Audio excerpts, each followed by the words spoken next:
শ্ৰীমন্ত শংকৰ হৰি ভকতৰ জনা যে নকল্প তৰু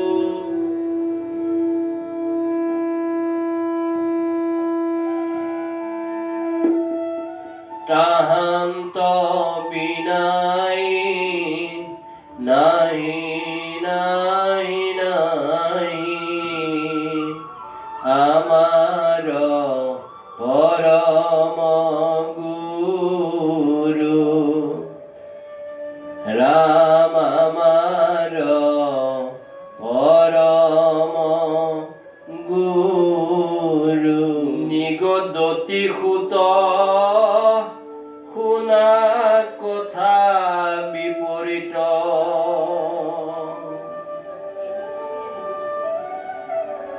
নিগ্ৰহিলা যিমতে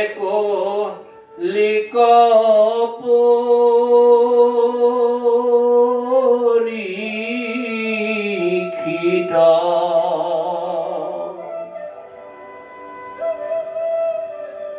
মত্যয়ত হন্তে পাছে পায়াম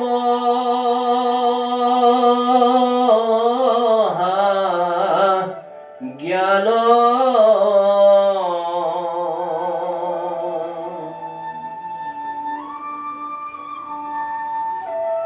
আখিল বিদুৰ দুনাই পাণ্ডৱ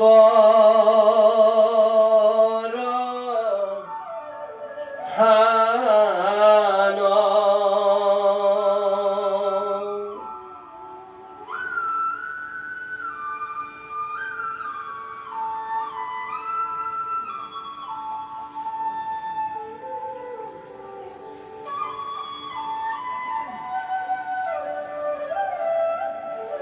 পৰীক্ষিত ৰজাই যেনেকৈ কলিক নিগ্ৰহিলে তাৰ পাছত মত্যয়ৰ পৰা মহাজ্ঞান পাই বিদুৰ দুনাই পাণ্ডৱৰ ঠাইলৈ আহিলে। কিয়নো বিদুৰে জয় জয়তে ভগৱন্ত মহাপ্ৰভু দেৱদেৱ ঈশ্বৰ শ্ৰীকৃষ্ণই যি শান্তিদূত হিচাপে গৈ কুৰুক্ষেত্ৰ যুদ্ধ নহওক শান্তিৰে মিল মিলাপেৰে পাণ্ডৱকো 5খন গাঁও দিয়া হওক, এই কথাখিনি শান্তিদূত হিচাপে ঈশ্বৰ পুৰুষে তেওঁলোকৰ ওচৰত ৰাখিছিলে। কিন্তু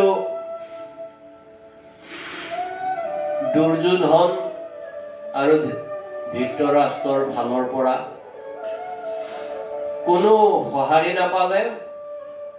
বৰঞ্চ দুৰ্যোধনে দুষ্টমতি হিচাপে ক'লে যে বিনা যুদ্ধে বেজীৰ আগত উঠা অকমান মাটিও দিয়া নহ'ব।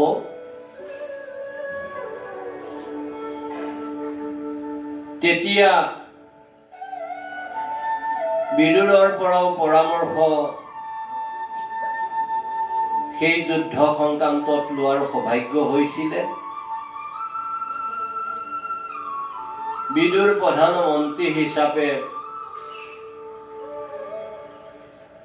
শান্তিপ্ৰিয় হিচাপে তেওঁ জয় জয়তে ভগৱন্ত মহাপ্ৰভু দেৱদেৱ ঈশ্বৰ শ্ৰীকৃষ্ণৰ ঈশ্বৰ পুৰুষে কোৱা সেই কথাখিনিকে মানি লোৱা কথা কোৱাত দুষ্টমতী দুৰ্যোধনে বহু তিৰস্কাৰ কৰিলে, যাৰ ফলত সকলোখিনি তেওঁ পদ মৰ্যাদা তেওঁলোকক উভতাই দি তেওঁ তীৰ্থ ভ্ৰমণলৈ গৈছিলেগৈ আৰু এই সমস্ত কুৰুক্ষেত্ৰ যুদ্ধ শেষ হোৱাৰ পিছত মৈত্ৰেয়ৰ পৰা মহাজ্ঞান পোৱাৰ পিছত বিদুৰ দুনাই সেই পাণ্ডৱৰ স্থানলৈ ঘূৰি আহিছিলে। আৰু এইখিনিতে আমাক বৈকুণ্ঠৰ কল্পতৰু শ্ৰীমদ ভাগৱত শাস্ত্ৰ মহাপুৰাণে জ্ঞান যজ্ঞৰ পদচন্দই ক'ব বিচাৰিছে যে কেতিয়াও বিদুৰৰ দৰে যে দুষ্টৰ সংগত থাকিব নালাগে, বেয়াৰ সংগ ল'ব নালাগে, আৰু সদায় ভাল সংগত থাকিলে ভাল হয় আৰু বেয়াৰ সংগত থাকিলে বেয়া হয়। সেইখিনিকে বিদুৰে দেখাব বিচাৰিলে, আমাক সেইখিনি সৌভাগ্য কৰালে। হে ৰাম সবান্ধৱে নিপতিপু জিলায়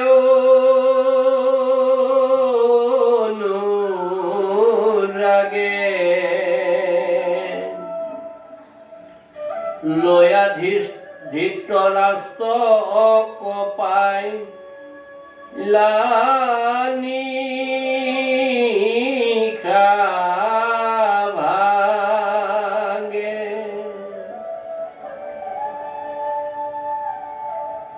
সবান্ধৱে নিপতিয়ে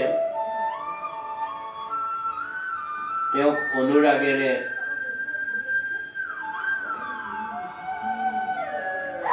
শুশ্ৰূষা কৰিলে আৰু তেতিয়াই নিশা ভাগলৈ ধৃতৰাষ্ট্ৰক পোৱাৰ সৌভাগ্য হৈছিলে। নপাই বৃদ্ধ পিতৃকনি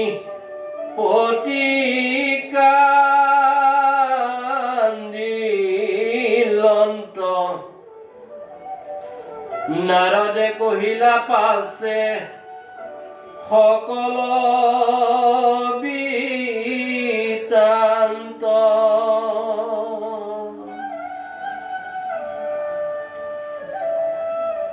নাৰদে দেৱকী নাৰদ মুনিয়ে তেওঁক সকলোখিনি কথা বুজাই ক'লে আৰু কান্দি থকা তেওঁক সান্তনা দিলে। আখিলা অৰ্জুন মহা দুখে মুখ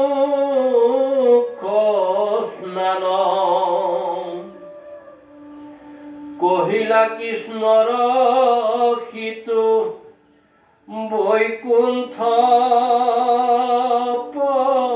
পয়ান। মহাদুখে অৰ্জুনে আহি ভগৱন্ত মহাপ্ৰভু দেৱদেৱ জয় জয়তে ঈশ্বৰ শ্ৰীকৃষ্ণৰ বৈকুণ্ঠ পয়ান হোৱাৰ কথা ক'লে। শুনি নিপতিৰ ভৈলা মনত বিশ্বাত পৰীক্ষিত নাতিক দি লন্ত দণ্ড পাত। মথুৰাত নিয়া ৰাজা পাতিলা বৰজক পাছে পাঞ্চু ভাই গৈলা উত্তৰ দিশক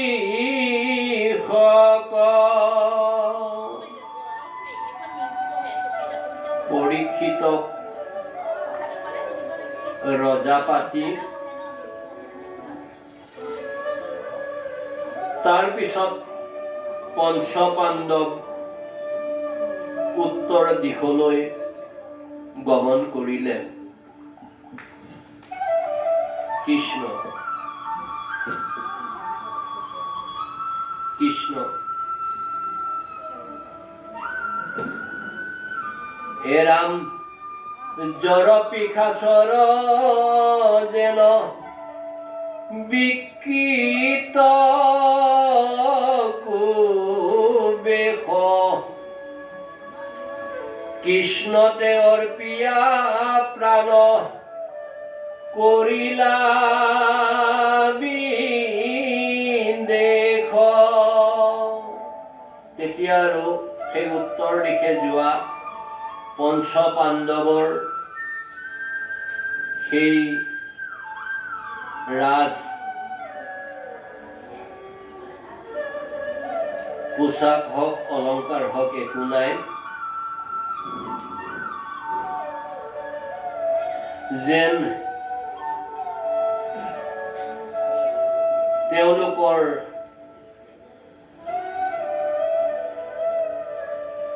কেৱল মাত্ৰ কৃষ্ণতে প্ৰাণ অৰ্পণ কৰাৰ বাদে যেন আৰু একো নাই, তেনেকুৱা ভাৱ হৈছে। এৰাম কৃষ্ণৰ শোকত কুন্তি তেজিলন্ত জীৱ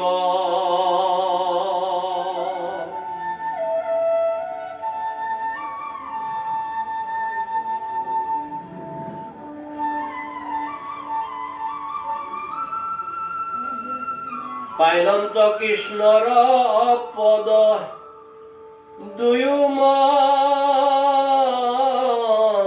কৃষ্ণ কৃষ্ণৰ শোকত কুন্তি তেজিলন্ত জীৱ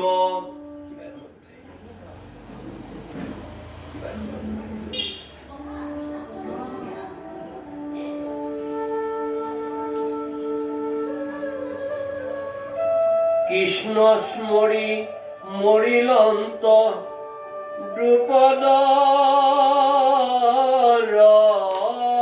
জীৱ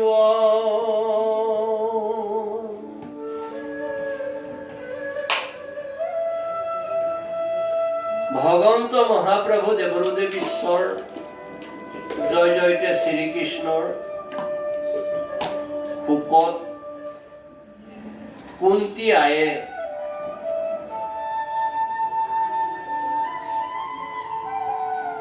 জীৱ তেজিলে।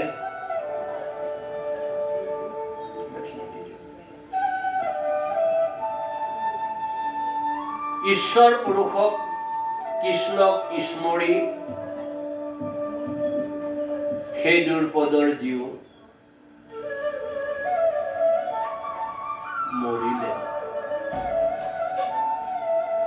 পাইলন্ত কৃষ্ণৰ পদ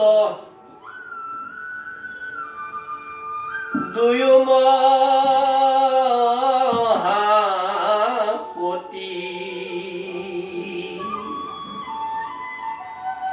ভৈল পৰীক্ষিত পাছে প্ৰধান নিপতি।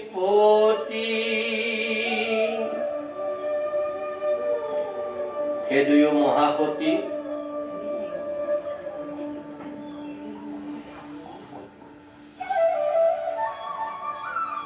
ঈশ্বৰৰ চৰণত মুক্তি পালে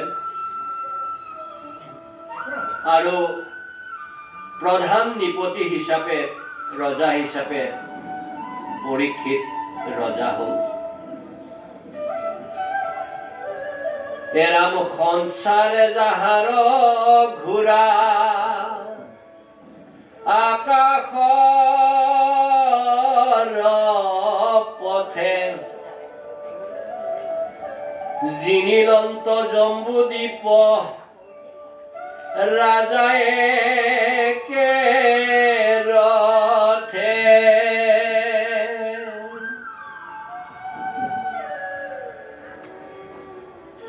যেন সমস্ত জম্বুদ্বীপৰ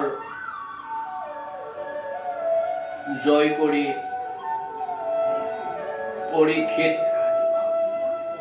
একেৰথে জম্বুদ্বীপৰ ৰজা হ'ল। ব্ৰাহ্মত্ৰেহু 14 পঞ্চ দশ অধ্যায়ৰ এহি মানে গৈল কথা প্ৰথম স্কন্ধৰ। এৰাম শুনা সভাসদ পদ কৃষ্ণৰ চৰিত্ৰ আতপৰে আন ধৰ্ম নাহিকে কলিত। হে বাপ বান্ধৱ ভকত ভকতনী আই মাতৃ সব, বৈকুণ্ঠৰ কল্পতৰু শ্ৰীমদ ভাগৱত শাস্ত্ৰ মহাপুৰাণে জ্ঞান যজ্ঞৰ পদচন্দই কৈছে যে ঈশ্বৰ পুৰুষ কৃষ্ণৰ চৰিত্ৰ যদি আমি শ্ৰৱণ কীৰ্তন কৰিব পাৰো, স্মৰণ কৰিব পাৰো, ইয়াতকৈ আৰু ডাঙৰ ধৰ্ম কলিত একো নাই। তেনেকৈ আজি হে বাপ বান্ধৱ ভকত ভকতনী আই মাতৃ হওক, আমাৰো আজি সেইখিনিয়ে সৌভাগ্য হৈছে যে ঈশ্বৰ পুৰুষৰ ভগৱন্ত মহাপ্ৰভু দেৱৰুদেৱ ঈশ্বৰ জয় জয়তে শ্ৰীকৃষ্ণৰ যিৰ নাম গুণ চৰিত্ৰ লীলাৰাজিৰ শ্ৰৱণ কীৰ্তন যশ কীৰ্তন আমাৰ সৌভাগ্য হৈছে। এয়া বৈকুণ্ঠৰ কল্পতৰু শ্ৰীমদ ভাগৱত শাস্ত্ৰ মহাপুৰাণে জ্ঞান যজ্ঞৰ হল বাংময় মূৰ্তি স্বৰূপা ভাগৱত ভগৱান। ইয়াক যদি আহি কোনোৱে সেৱা জনায়, ঈশ্বৰ পুৰুষ কৃষ্ণৰ চৰণত সেৱা জনোৱা হয়, ইয়াক যদি শ্ৰৱণ কৰে, ঈশ্বৰ পুৰুষে যি তেওঁৰ মুখপদ্মই কোৱা কথা সেইখিনি শ্ৰৱণ কৰাৰ সৌভাগ্য হয়। আৰু ইয়াক যদি কীৰ্তন কৰা হয়, আমাবিলাকৰ কি শকতি আছে? আমাৰ কোনো শকতি নাই।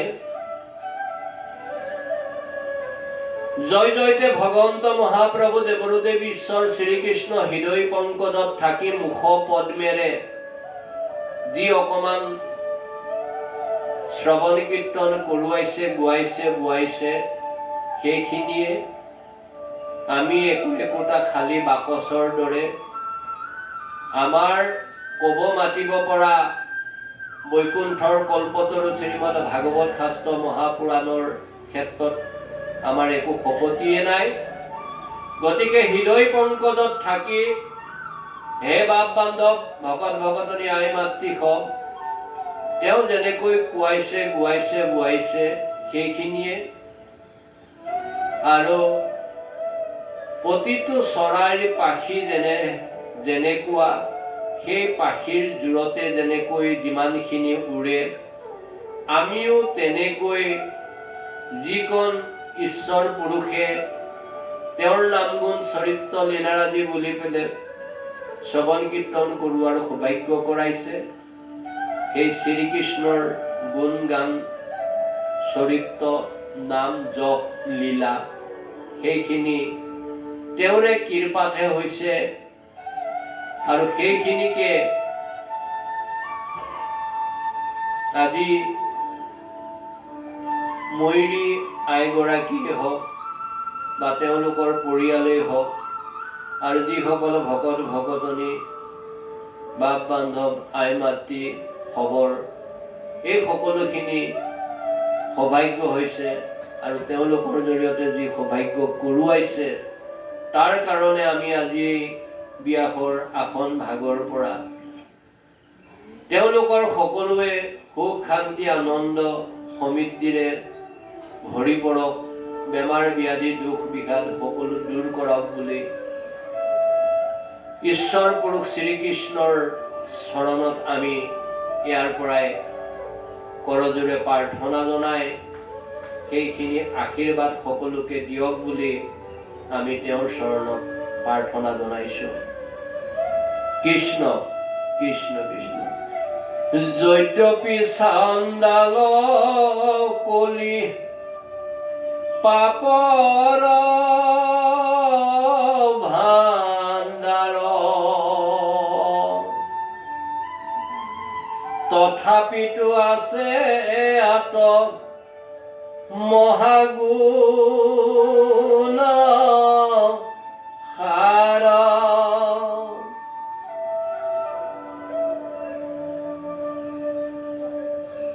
কলি যুগ এতিয়া যেটো চলি আছে কলি যুগ পাপৰ ভাণ্ডাৰ বুলি কৈছে যদিও চণ্ডালৰ দৰে কলি পাপৰ ভাণ্ডাৰ বুলি কৈছে তথাপিতো এই কলি যুগত মহা গুণ সাৰ আছে বুলি কৈছে আৰু এইটো এই কাৰণেই যে পাঁচটা সৌভাগ্য আমাৰ সকলোৰে হৈছে আৰু কেইটামান আমি নজনাকৈ হৈছে আৰু কেইটামান আমি অলপ প্ৰয়াস কৰিব লাগিব অকমান অভ্যাস কৰিব লাগিব সেই সৌভাগ্যখিনি হোৱাবৰ কাৰণে। এই কলি যুগত আমি যিসকলে জন্ম পাইছো কলি যুগত জন্ম পোৱাৰ কাৰণে সেই ভাগ আমাৰ প্ৰথম সৌভাগ্য হ'ল আৰু দ্বিতীয় সৌভাগ্য হ'ল আমি মনুষ্য হিচাপে জন্ম পোৱাৰ যি সৌভাগ্য হৈছে সেই ভাগ দ্বিতীয় সৌভাগ্য হৈছে আৰু মনুষ্য জন্ম যে আমি পালো তাৰ তত্ত্বটো এই বৈকুণ্ঠৰ কল্পতৰু শ্ৰীমদ ভাগৱত শাস্ত্ৰ মহাপুৰাণে জ্ঞান যজ্ঞই কোৱা লেখিয়াকৈ যদি আমি চাওঁ তেতিয়া আমি দেখা পাওঁ কৌটি কৌটি জন্মান্তৰে কৌটি কৌটি জন্মৰ বা 84 লক্ষ জন্ম যোনি পৰিভ্ৰমণ কৰি কৰি জন্ম জন্মান্তৰৰ প্ৰাৰব্ধ আৰু সাঞ্চিত সুফলৰ বিনিময়ত দেৱতাৰো দুৰ্লভ বুলি কোৱা হৈছে দেৱতাৰো দুৰ্লভ মনুষ্য জন্ম পোৱাৰ আমাৰ সৌভাগ্য হ'ল সেই কথাখিনি আমি বুজি পাব লাগিব। আকৌ যে দুনাই মনুষ্য জন্ম পাম তাৰ কোনো নিশ্চয়তা নাই সেই কথাটো আমি জানিব লাগিব আৰু এই যে দেৱতাৰো দুৰ্লভ মনুষ্য জন্ম পোৱাৰ আমাৰ সৌভাগ্য হ'ল এইটো হ'ল দ্বিতীয় সৌভাগ্য আৰু তৃতীয় সৌভাগ্য হৈছে কেৱল মাত্ৰ হৰিৰ নাম ললেই কলিযুগত জীৱই মুক্তি পাব পাৰে। এনেতো ভকত ভকতনীসকলে মুক্তিও নিবিচাৰে, ইমান উচ্চ চিন্তা, ধ্যান, ধাৰণা, ভাৱনা। কলিযুগত হৰিৰ নাম ললে মুক্তি পাব পাৰে। সত্য যুগত যেনেকৈ বহু ধ্যান কৰাৰ পিছতহে ঈশ্বৰ পুৰুষৰ কৃপা দৃষ্টি পাব পাৰি,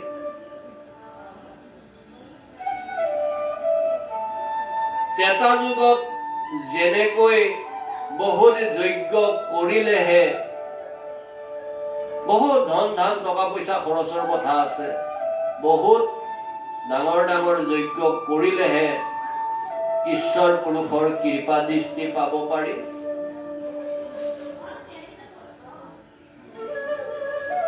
আৰু ধ্যানটো জানে, সত্য যুগত ধ্যান কৰিবলৈ কিমান কষ্ট কৰিছিলে।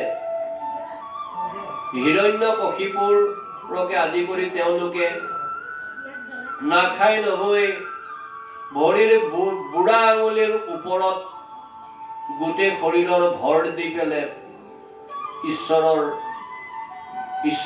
ধ্যান কৰি সন্তুষ্ট কৰি কৃপা দৃষ্টি পাবলৈ সৌভাগ্যৱান হৈছিলে। তেনেকৈ দাপৰত অনেক পূজা কৰিব লগা হৈছিলে, আৰু সেই দাপৰৰ পূজাই আহি আজি কলি পাই গৈছেহি। জানিতে বা অজানিতে কলি পাই গৈছেহি দাপৰৰ পূজাই। কিন্তু কলি যুগত বৈকুণ্ঠৰ কল্পতৰু শ্ৰীমদ ভাগৱত শাস্ত্ৰ মহাপুৰাণে জ্ঞান যজ্ঞৰ পদচন্দই কৈছে, বা শ্ৰী শ্ৰী শংকৰদেৱ গুৰুজনাই কৈছে, শ্ৰী শ্ৰী মাধৱদেৱ গুৰুজনাই কৈছে, ইত্যাদি ইত্যাদি গুৰুসকলেও কৈছে, কেৱল মাত্ৰ হৰিৰ নামত আশ্ৰয় ললেই কলিযুগৰ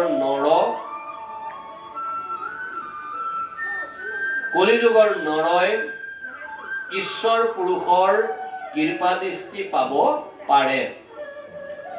ধন ধান টকা পইচা ঐশ্বৰ্য বিভূতি একো নালাগে,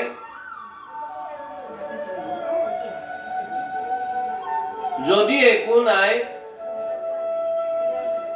যিকোনো ঘৰতে থকা ফল এভাগ দিব পাৰে, ঈশ্বৰ পুৰুষ সন্তুষ্ট। যদি একো নাই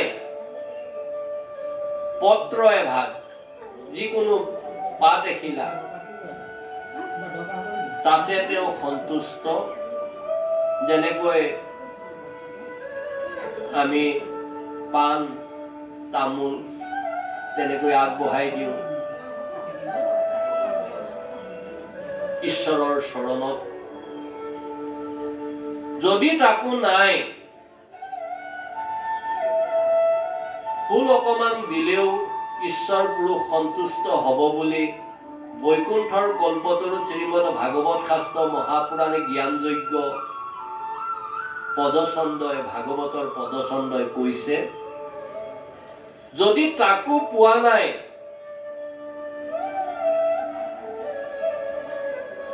তেতিয়াহ'লে মনটো পৰিষ্কাৰ কৰি, হৃদয়খন নিৰ্মল কৰি, মনটো পবিত্ৰ কৰি, যদি অকমান জলো দিছে, পানী, ঈশ্বৰ তাতে সন্তুষ্ট হ'ব বুলি বৈকুণ্ঠৰ কল্পতৰু শ্ৰীমদ ভাগৱত শাস্ত্ৰ মহাপুৰাণে জ্ঞান যজ্ঞৰ পদচন্দই ক'ব বিচাৰিছে। যিজনা ঈশ্বৰ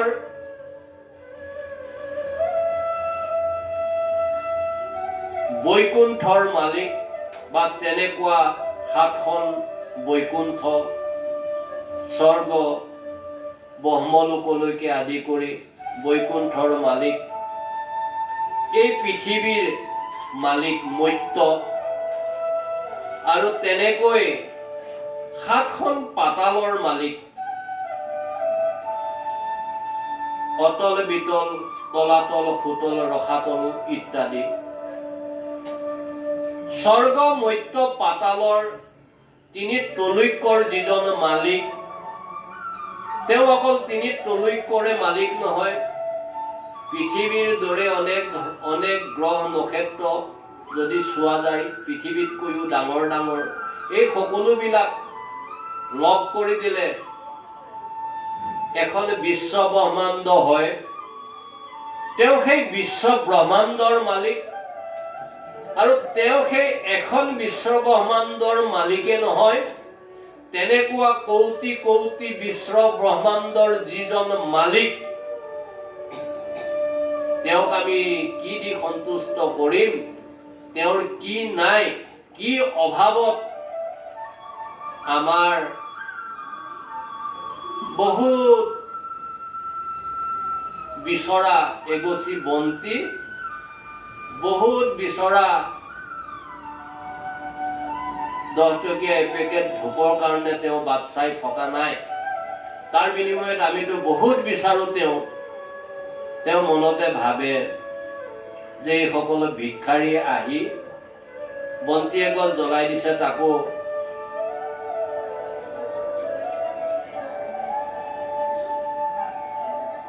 পিয়ৰ তেলৰ নহয়,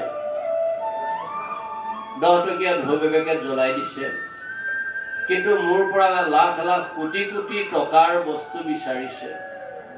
গতিকে সেই ঈশ্বৰ পুৰুষৰ আমি দিয়া যি প্ৰসাদ, সেইখিনি তেওঁৰ কাৰণে একোৱেই নহয়।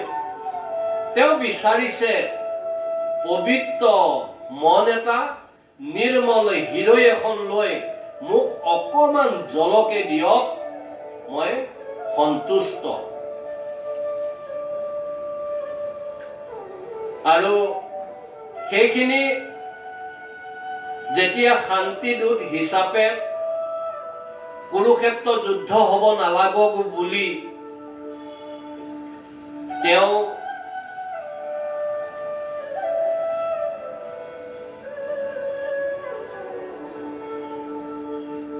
গৈ শান্তিদূত হিচাপে ধৃতৰাষ্ট্ৰৰ ৰাজসভাত উপস্থিত হৈছিলে, তেতিয়া ধৃতৰাষ্ট্ৰৰ লগতে দুৰ্যোধনে আলাপ আলোচনা কৰি খুব সুন্দৰকে ৰাস্তাৰ পৰা দলিচা পাৰি 64 ব্যঞ্জনৰ ব্যৱস্থা কৰি অমৃতময় সুস্বাদু ভোজনৰ ব্যৱস্থা কৰিছিলে। আৰু যেতিয়া ঈশ্বৰ পুৰুষক কৈছিলে যে মই এনেকৈ 64 ব্যঞ্জনৰে আপোনালৈ আপ্যায়ন কৰিবলৈ সকলোখিনি ব্যৱস্থা কৰিছো, তেতিয়া তেওঁ কৈছিলে যে ক'ৰবাত খাব লগা হ'লে খোৱাজনৰ ভোক থাকিব লাগিব আৰু দিয়াজনৰ অন্তৰৰ পৰা হেঁপাহ থাকিব লাগিব। আৰু তোমাৰ তাত মই অন্ন মহাপ্ৰসাদ গ্ৰহণ কৰিবলৈ না মোৰ ভোক আছে, না হেঁপাহ আছে, না তোমাৰ দিয়াৰ সেই পবিত্ৰতাখিনি আছে। কিন্তু তেতিয়া কৈছিলে যে মই বিদুৰৰ ঘৰত গৈ আজি অন্ন গ্ৰহণ কৰিম। কিন্তু সেই বিদুৰে যদিও প্ৰধানমন্ত্ৰী হৈ আছিল, তেওঁ কোনো টকা পইচা লোৱা নাছিলে, যাৰ ফলত তেওঁ দুখীয়া এটা সৰু ঘৰ বনাই যেনে তেনে দুখ কষ্টতে জীৱন নিৰ্বাহ কৰিছিল। আৰু সেই কথা শুনি বিদুৰে কিবা অকণমান ঈশ্বৰ পুৰুষ শ্ৰীকৃষ্ণৰ কাৰণে যোগাৰ কৰিব যাওঁতে শ্ৰীকৃষ্ণ গৈ ঘৰ পালে। বিদুৰৰ ঘৰত গৈ ওলোৱাৰ লগে লগে আইগৰাকীক মাত দিয়াত আইগৰাকীয়ে সেই সময়ত স্নান কৰি আছিলে আৰু শ্ৰীকৃষ্ণ গৈ পোৱা বুলি গম পাই আইগৰাকীয়ে ক'ত বহিব দিব, কি খুৱাব, এনেকৈ চিন্তা কৰি ঘৰততো একোৱেই নাই।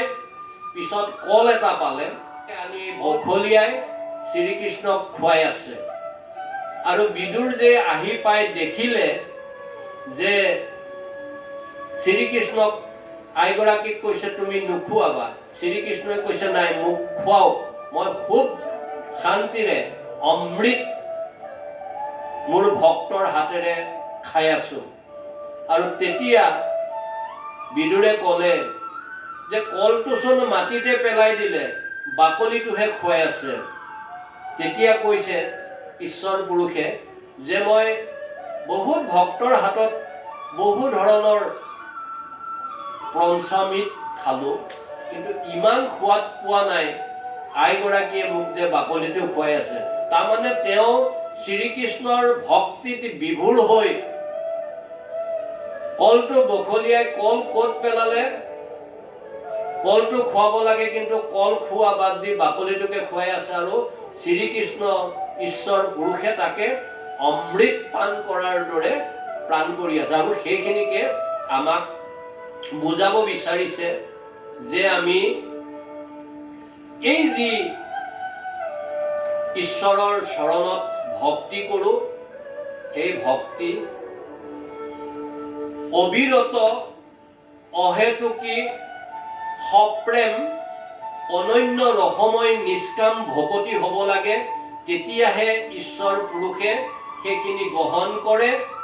অন্যথা যদি আমাৰ সকাম ভক্তি হয়, ঈশ্বৰে সেইখিনি কেতিয়াও গ্ৰহণ নকৰিব। হে বাপ বান্ধৱ ভকত ভকতনী আই মাতৃ হওক, তেনেকৈ চতুৰ্থ সৌভাগ্যটো হৈছে যে আমি ঈশ্বৰ পুৰুষৰ যি নাম গুণ চৰিত্ৰ লীলাৰাজিৰ শ্ৰৱণ কীৰ্তন কৰাৰ সৌভাগ্য হৈছে। আৰু ইয়াৰ লগত চতুৰ্থ আমাৰ সৌভাগ্যটোৱে হৈছে যে সৎ সংগ, বিষ্ণু ভকত বৈষ্ণৱ সাধু সন্ত মহন্ত গুণী জ্ঞানীজনৰ লগত সৎ সংগত যদি আমি ঈশ্বৰৰ নাম ল'ব পাৰোঁ, তেতিয়া হ'লেহে আমাৰ জীৱন সাৰ্থক হ'ব। অন্য ঠাইত বোলে চাহৰ দোকানত গৈ আমি মণিহাৰী বস্তু বিচৰাৰ লেখীয়া হ'ব বা গেলামালৰ বস্তু বিচৰা লেখীয়া হ'ব। কেৱল মাত্ৰ সৎ সংগত সৎ পুৰুষে ভকত বৈষ্ণৱে প্ৰকৃত শব্দটো ব্যৱহাৰ কৰিব লাগিব। প্ৰকৃত ভকত বৈষ্ণৱেহে ঈশ্বৰৰ যিখিনি ভকতিৰ নাম গুণ চৰিত্ৰ লীলা আদিৰ শ্ৰৱণ কীৰ্তনৰ যিখিনি সৌভাগ্য, সেই সৌভাগ্যখিনি কৰাই। আৰু যিজনে ঈশ্বৰ পুৰুষৰ সেই কৃপা দৃষ্টি পাবলৈ সৌভাগ্য হৈছে আৰু তেওঁহে অন্যক সেইখিনি সৌভাগ্য কৰাব পাৰে। আৰু এইখিনিকে সৎ ভাল এজন গুৰুৰ চৰণত শৰণ ভজন লৈ ঈশ্বৰৰ চৰণত যদি আমি নিষ্কাম ভকতি কৰিব পাৰোঁ, তেতিয়াহ'লে আমাৰ দেৱতাৰো দুৰ্লভ মনুষ্য জন্ম পোৱাৰ সাৰ্থক হ'ব। অন্যথা আত্মঘাতী হৈ মৰাৰ লেখীয়া হ'ব। এ ৰাম কৃষ্ণৰ কীৰ্তন মাত্ৰ কৰো বন্ধ, চিন্দি যায় এতে কেশ কলে কৰ্ম বন্ধ। আমি সকলো মনুষ্যই জন্ম হোৱা দিনাই কান্দি কান্দি জন্ম হৈছিলোঁ আৰু এই পৃথিৱীলৈ অহা দিনা যেনেকৈ কান্দি কান্দি আহিছিলোঁ, ঈশ্বৰ পুৰুষক শ্ৰীকৃষ্ণক ভকতি কৰি আমি যাতে যোৱা সময়ত মৃত্যুৰ কষ্ট নোপোৱাকৈ হাঁহি হাঁহি যাব পাৰোঁ, তাৰ কাৰণে আমি দেৱতাৰো দুৰ্লভ মনুষ্য জন্মটো ঈশ্বৰৰ যি ভকতি, সেই ভকতিৰ জৰিয়তে কৃপা দৃষ্টি পোৱাব লাগিব। কিয়নো জন্ম হোৱাৰ লগে লগে আমি কৰ্ম বন্ধত বান্ধ খাই গৈছো। আৰু ভাগৱতৰ বৈকুণ্ঠৰ কল্পতৰু শ্ৰীমদ ভাগৱত শাস্ত্ৰ মহাপুৰাণ জ্ঞান যজ্ঞৰ পদচন্দই আমাক কৈছে যে কেৱল মাত্ৰ কৃষ্ণক উপজে প্ৰেম, পৰম ভকতি, ৰাগত নহয় অনুৰাগত যদি ঈশ্বৰৰ নাম গুণ চৰিত্ৰ লীলাৰাজিৰ আমি শ্ৰৱণ কীৰ্তন কৰো, স্মৰণ কৰো, তেতিয়াহে আমাৰ এই কৰ্ম বন্ধ ছিঙিব। অন্যথা আমি কৰ্মবন্ধত বান্ধ খাই থাকি ৰু নৰকত দুখ কষ্ট যন্ত্ৰণা যমৰ ৰাজ্যত গৈ খাব লাগিব। হে ৰাম কৃষ্ণত তৌ উপজে প্ৰেম পৰম ভকতি, কৃষ্ণ মূৰ্তি স্মৃতি হৈ হিয়াত সম্পুত্ৰী, ভৈলা শ্ৰেষ্ঠ কলি সিচা নিৰ্যুগ মাজে। কৃষ্ণ কৃষ্ণ তৌ উপজে প্ৰেম পৰম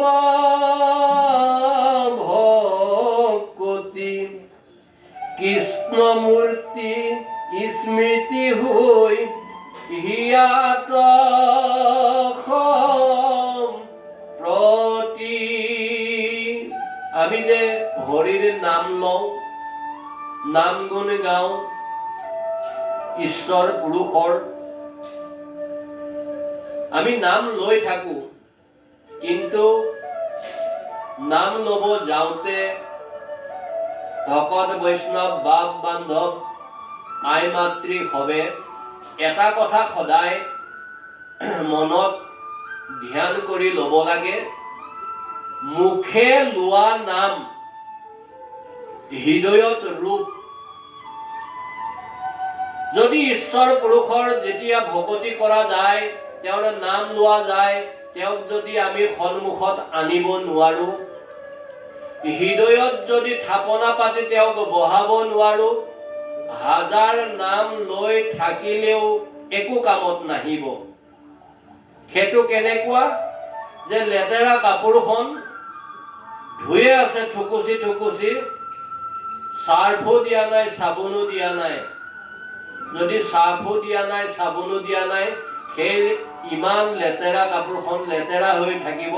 যিমান পানী দি ঠুকুচি নাথাকক কিয় অকমান ময়লা যেনে তেনে যাব, কিন্তু ফটফটীয়াকৈ চাফ নহ'ব।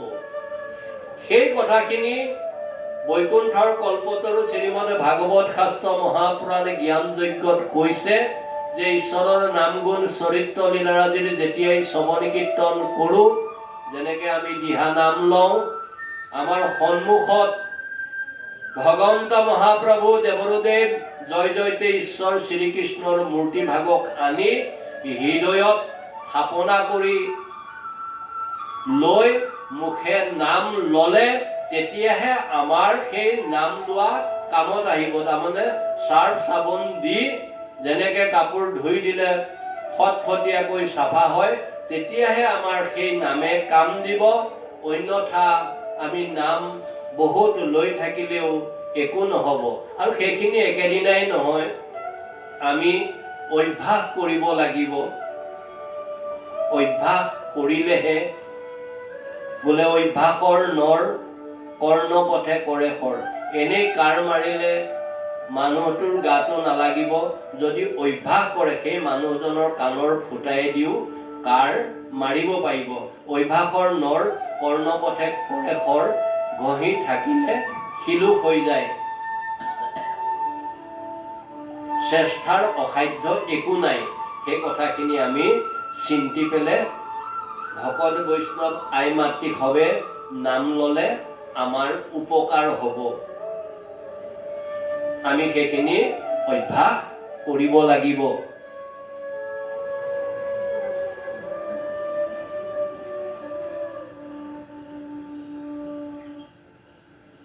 কৃষ্ণ কৃষ্ণ কৃষ্ণ কৃষ্ণ।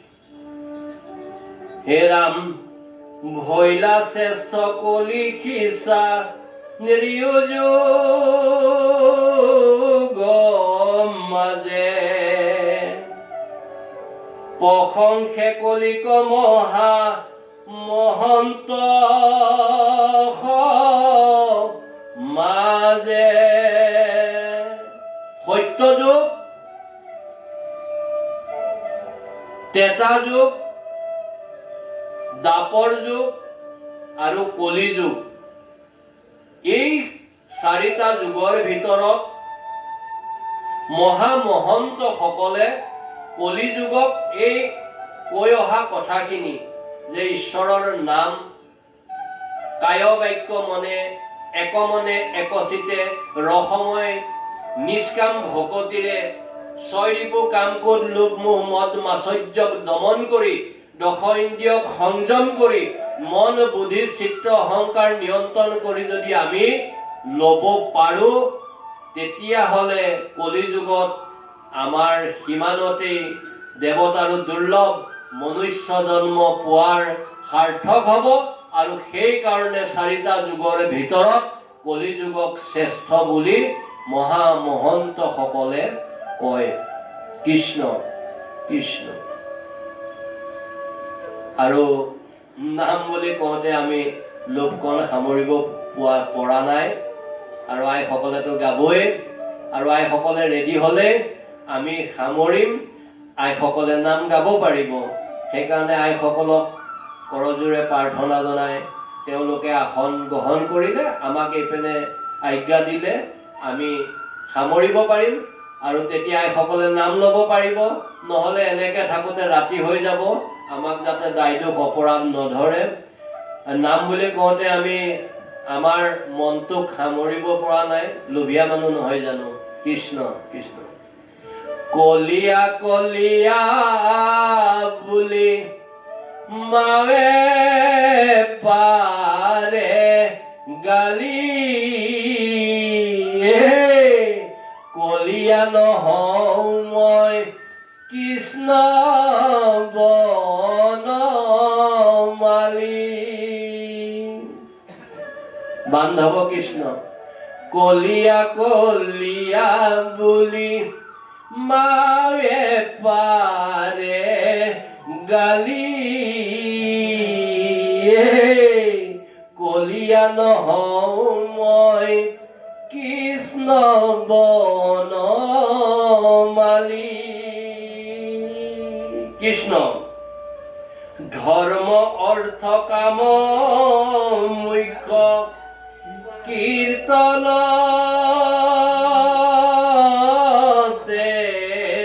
পায়, কলি সম শ্ৰেষ্ঠ ধৰ্ম নাই নাই নাই।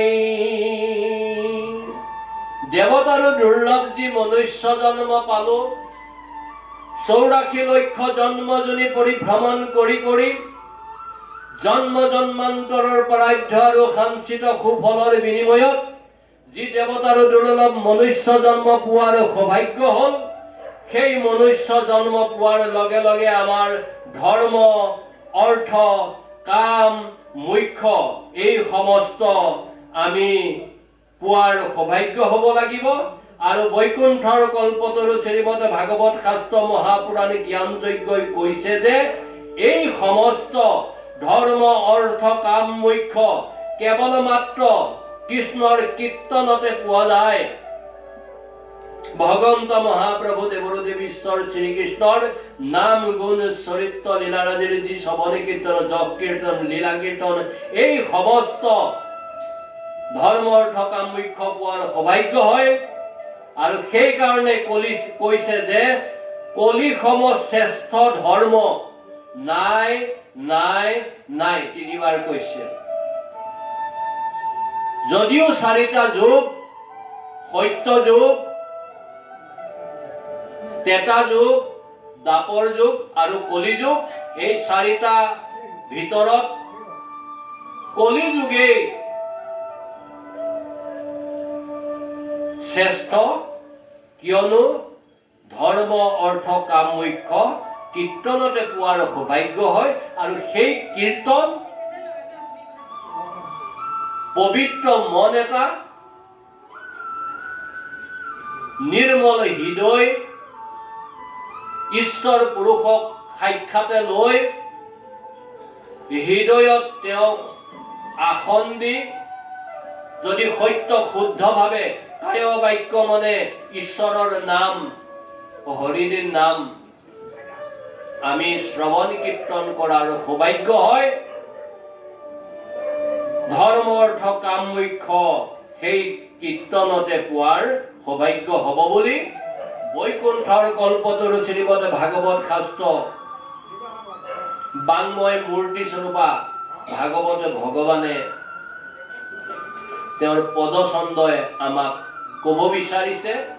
আৰু সেইখিনিও ভগৱানৰ মুখৰ বাণী হিচাপে আমাৰ আজি সৌভাগ্য হৈছে। কৃষ্ণ কৃষ্ণ কৃষ্ণ। শাস্ত্ৰৰ পৰম তত্ত্ব জানি সৰ্ব জনা,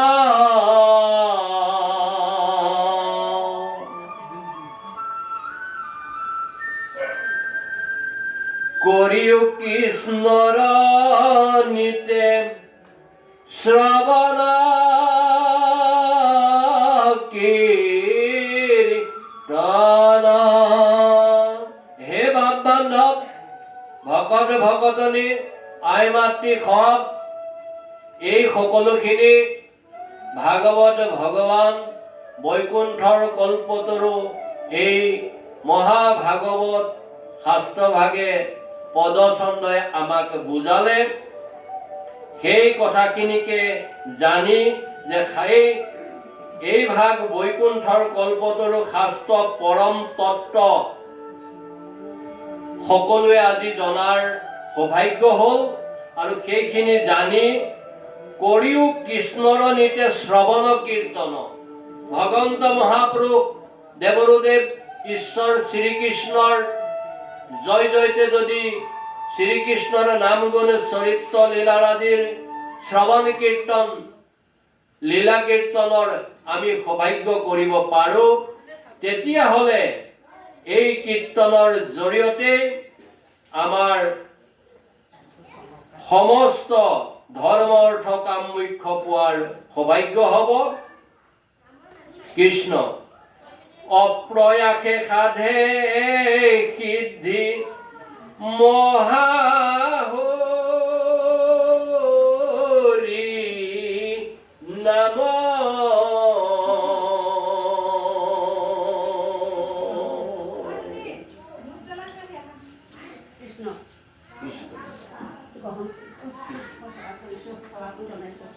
কৃষ্ণ কৃষ্ণ কৃষ্ণ কৃষ্ণ কৃষ্ণ কৃষ্ণ কৃষ্ণ কৃষ্ণ কৃষ্ণ। আও হৰি আও রাম। হে রাম অপ্রয়াসে সাধে সিদ্ধি মহাহরি নাম। জানি নিরন্তরে নরে বোলা রাম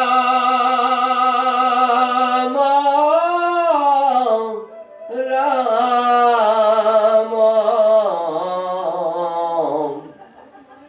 হরে রাম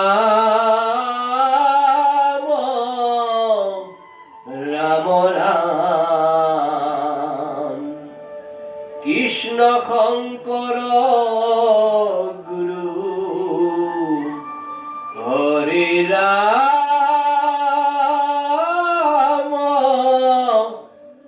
রাম কৃষ্ণ কৃষ্ণ কৃষ্ণ। আও হরে আও কৃষ্ণ কৃষ্ণ।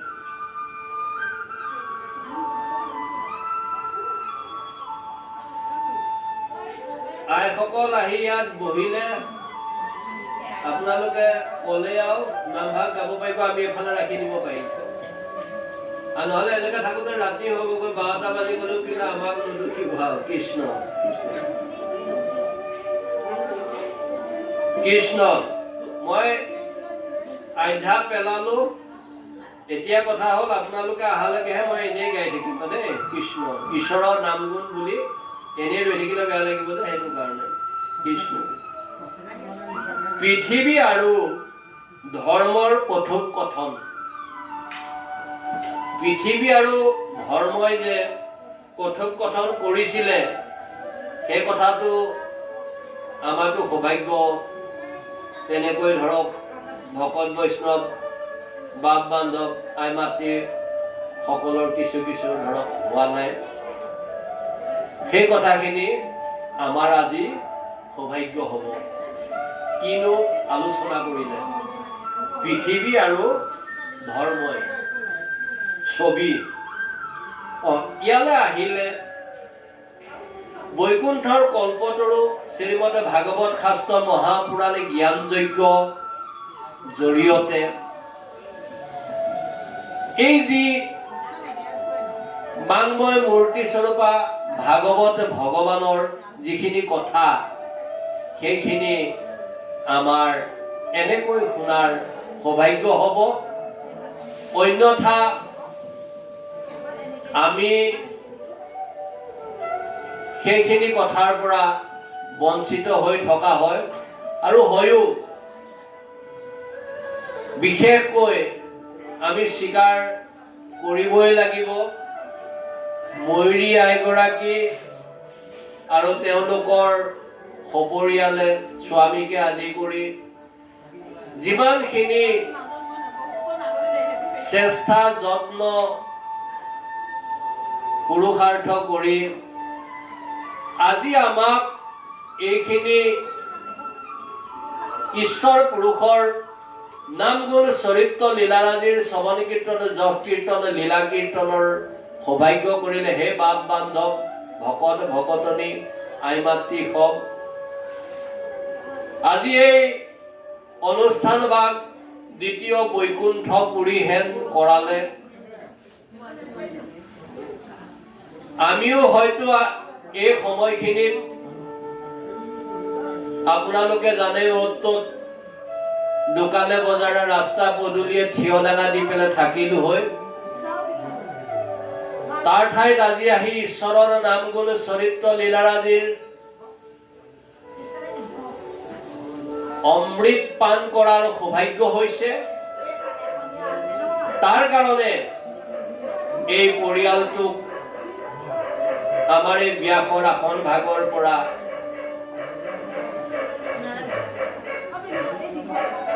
ভগৱন্ত মহাপ্ৰভু দেৱৰুদেৱ জয় জয়তে ঈশ্বৰ শ্ৰীকৃষ্ণৰ চৰণত কৰজোৰে প্ৰাৰ্থনা জনাইছো।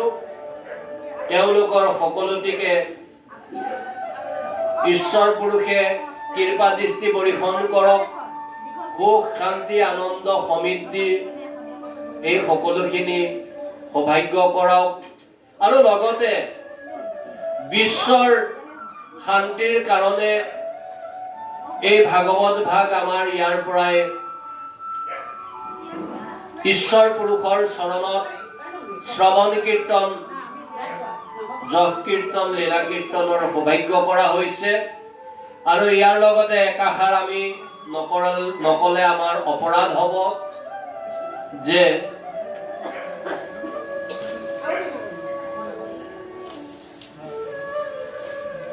সংগীতৰ সম্ৰাট জুবিন গাৰ্গৰ আত্মাৰ সদগতি, তেওঁৰ সদগতিৰ কাৰণে এই অনুষ্ঠান ভাগ আমি জুবিন ক্ষেত্ৰত গৈ কৰাৰ অন্তৰৰ পৰা ইচ্ছা আছে। তাৰে ফিতা কটা লেখিয়াই হৈছে এই ভাগ, ইয়াৰ পৰাই এনেকৈ আয়োজন হৈছে। আৰু তেওঁৰ জাষ্টিছ পাওক,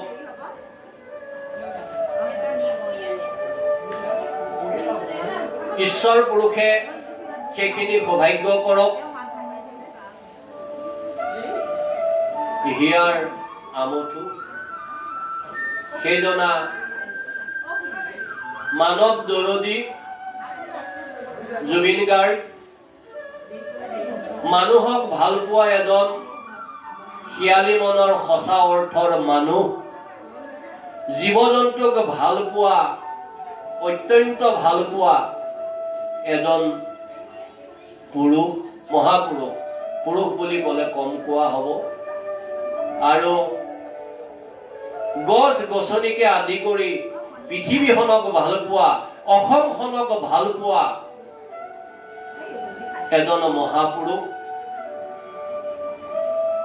দিল্লীত গৈ সুন্দৰ প্ৰতিষ্ঠা লভিব পৰা স্বত্তেও তেওঁ অসমখনৰ যি মৰম স্নেহ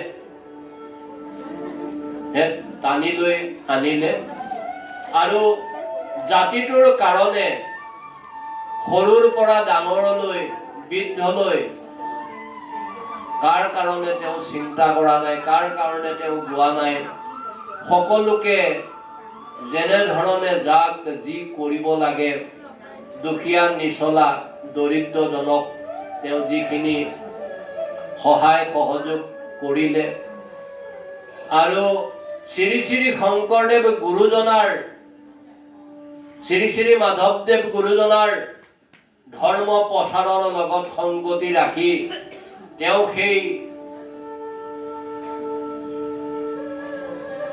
গোটেই বিশ্বতে প্ৰচাৰ আৰু প্ৰসাৰৰ কাৰণে কিমান যে কি তেওঁ দিহানামেই কওক, বৰগীতেই কওক, ভাগৱত পাঠেই কওক, আমি জনাৰ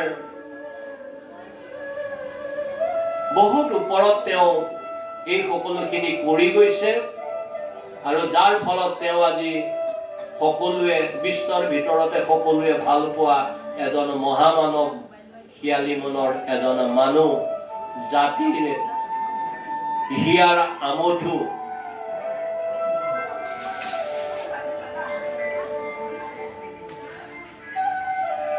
সংগীতৰ সম্ৰাট আৰু যে ইত্যাদি ইত্যাদি বহু কিছু উপাধিৰে তেওঁক যদি অলংকৃত কৰা হয় কম হ'ব। আজিলৈ আমি ইমানতে এই সকলোখিনি এৰিলোঁ, বিশ্ৰাম দিছোঁ। পৰৱৰ্তী অনুষ্ঠানত আকৌ সুন্দৰকৈ ভগৱন্ত মহাপ্ৰভু দেৱদেৱ ঈশ্বৰ শ্ৰীকৃষ্ণই যেনেধৰণে কৃপা দৃষ্টি কৰাই, কোৱাই মাতাই গোৱাই, শ্ৰৱণ কীৰ্তন কৰোৱাই, বৈকুণ্ঠৰ কল্পতৰু শ্ৰীমৎ ভাগৱত শাস্ত্ৰ মহাপুৰাণ জ্ঞান যজ্ঞৰ জৰিয়তে যাতে আমাৰ এই সকলোখিনি সৌভাগ্য কৰক আৰু সকলোটিকে সত্যত থাকি শুদ্ধকৈ চলি ঈশ্বৰ পুৰুষৰ হৰিৰে নামত আশ্ৰয় লৈ কলিযুগৰ যিখিনি সৌভাগ্য যাতে কৰিব পাৰে আৰু ঈশ্বৰ পুৰুষৰ নামৰ জৰিয়তে, হৰিৰ নামৰ জৰিয়তে সকলোৱে যাতে উদ্ধাৰ পাব পাৰে। তেওঁৰে নাম গুণ চৰিত্ৰ লীলাৰাজিৰ শ্ৰৱণ কীৰ্তন যশ কীৰ্তন কৰি সকলোৱে কৃপা দৃষ্টি প্ৰদান হওক। এই ব্যাসৰ আসন ভাগৰ পৰা আমি জয় জয়তে ভগৱন্ত মহাপ্ৰভু দেৱদেৱ ঈশ্বৰ শ্ৰীকৃষ্ণৰ অভয় ৰাতুল যুগল দুখানী শ্ৰীচৰণ পাদপদ্মত সকলোকে অবিৰত অহেতুকী সপ্ৰেম অনন্য ৰসময় নিষ্কাম ভক্তি কৰি থাকিবলৈ সৌভাগ্য প্ৰদান কৰক, এইখিনিয়ে প্ৰাৰ্থনা জনাইছোঁ। আৰু সেই ভগৱন্ত মহাপ্ৰভু দেৱদেৱ ঈশ্বৰ শ্ৰীকৃষ্ণ কৰুণাময়, কৰুণাৰ সাগৰ, তেও দয়াময়, দয়াৰ সাগৰ, তেও কৃপাময়, কৃপাৰ সাগৰ, আৰ তেও সেই কৃপা সকলোৰে শিৰত বৰষক। এইখিনিয়ে আমাৰ প্ৰাৰ্থনা। কৃষ্ণ কৃষ্ণ কৃষ্ণ কৃষ্ণ। আৰু আমি এভাগ প্ৰাৰ্থনাৰে আমাৰ এই অনুষ্ঠান ভাগ বিৰাম দিব ওলাইছোঁ। কৃষ্ণ কৃষ্ণ। হে ভগৱন্ত মহাপ্ৰভু দেৱদেৱ ঈশ্বৰ শ্ৰীকৃষ্ণ, আপোনাৰ নামগুণ চৰিত্ৰ লীলাৰাজিৰ শ্ৰৱণ কীৰ্তন যশ কীৰ্তন বৈকুণ্ঠৰ কল্পতৰু শ্ৰীমদ ভাগৱত শাস্ত্ৰ জ্ঞান যজ্ঞৰ জৰিয়তে আমি কৰোঁতে মেলোঁতে জানিতে অজানিতে বহু দুখ অপৰাধ হ'ব পাৰে প্ৰভু, আৰু এই দুখ অপৰাধ নিজ গুণে মৈখন কৰি দৈৱকী নন্দন দেৱে কৃপা দৃষ্টি কৰি আপুনি যেন আমাক এনেকৈ আপোনাৰ নাম গুণ চৰিত্ৰ লীলাৰাজিৰ শ্ৰৱণ কীৰ্তন যশ কীৰ্তন কৰি থকাৰ সৌভাগ্য প্ৰদান কৰি গোবিন্দে কৃপা দৃষ্টি কৰিব লাগে প্ৰভু। এইখিনি আপোনাৰ ওচৰত প্ৰাৰ্থনা।